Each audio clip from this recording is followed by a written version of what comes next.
If you check out what's going on right here in America, we're seeing some big things happening in terms of minimum wage. If you guys don't know, well, California implemented the $20 minimum wage law, so every single fast food restaurant will have to implement $20 an hour. Now, it may not seem like a big deal, but it's having major consequences on fast food restaurants. Because fast food restaurants, a third to sometimes even 50% of their expense is labor, and when labor just went up 30%, in less than like 12 months, you're going to be getting a lot of restaurants on the brink of collapse. And even some of the celebrity chefs out there are trying to help some of these mom and pop stores, basically predicting that they're going to lose about 20% plus of their small, normal mom and pop businesses because of what California has actually done. And since California has implemented the $20 minimum wage, several other states are doing that. And it's not looking so good. Right, Seattle's doing $26 minimum wage for gig drivers, and look what's happening over there. Delivery orders are down 30 to 50%, depending on which app you pick. And right now, you already have big technology companies like Grubber already seeing a 77% increase in service requests, and all they do is give restaurants a digital makeover like kiosks or software. And people are getting fired off left and right. Look at this, California's $20 fast food minimum wage is having disastrous unintended consequences. I'm sure the people who implemented the law, they want to do good, right? You know, many employers, they want to pay a little bit more because California is such an expensive state. But when you increase wages from 15 to 20 instead of 15 to 17, we got a big thing on our hands because right now a lot of people are getting laid off. Day one, 10,000 employees have been laid off. And I'm not sure about what's going to happen the next few months. But people have been saying that California's unemployment rate is rising. It's 5.2. After these fast food layoffs, you could be seeing 7.0.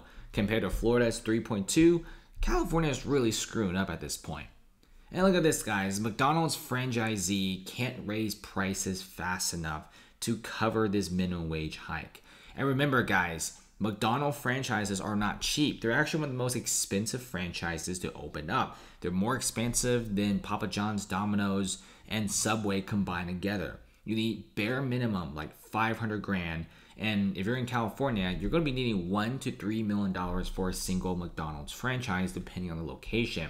I already have an owner of 21 McDonald's frustrated by the state's new minimum wage because now it's $4 above the current rates. And he's already firing off separate employees and even considering closing down a few McDonald's here and there. We're actually seeing some of the most powerful fast food franchise brands closing down. The Subways are toast, let's just be real about that. A few of the Foster Freezes have closed down, and even a few McDonald's here and there. And this is just the beginning, guys. What about the mom and pop stores who are considered the fast food? Well, they're also going to get cooked as well. And if you look at Seattle, it's just like a big sign that hiking up minimum wages to a level where it doesn't make sense actually has a bad effect. Because if you go to Seattle and you sign up for Uber or Grubhub, you're getting paid $26 an hour. But many gig workers are saying that they're making less because nobody's ordering anymore. 3 dishes of Thai food cost you $122, and that's without the tip. A single coffee costs you $26 without the tip.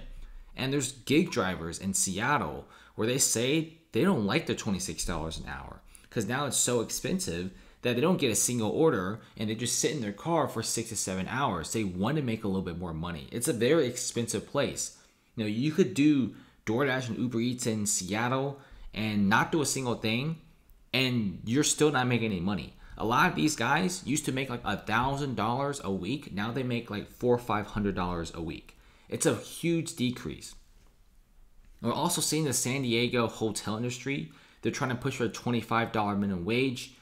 Kiss the Motel 6s, the small mom and pop hotels, and the Home 2s goodbye. Some of the smaller hotels, they're not going to survive at all. The bigger ones, they might, but they're cutting back on employees. We're seeing California doing all sorts of different automation, and robotics, AI, and automation companies in California is booming.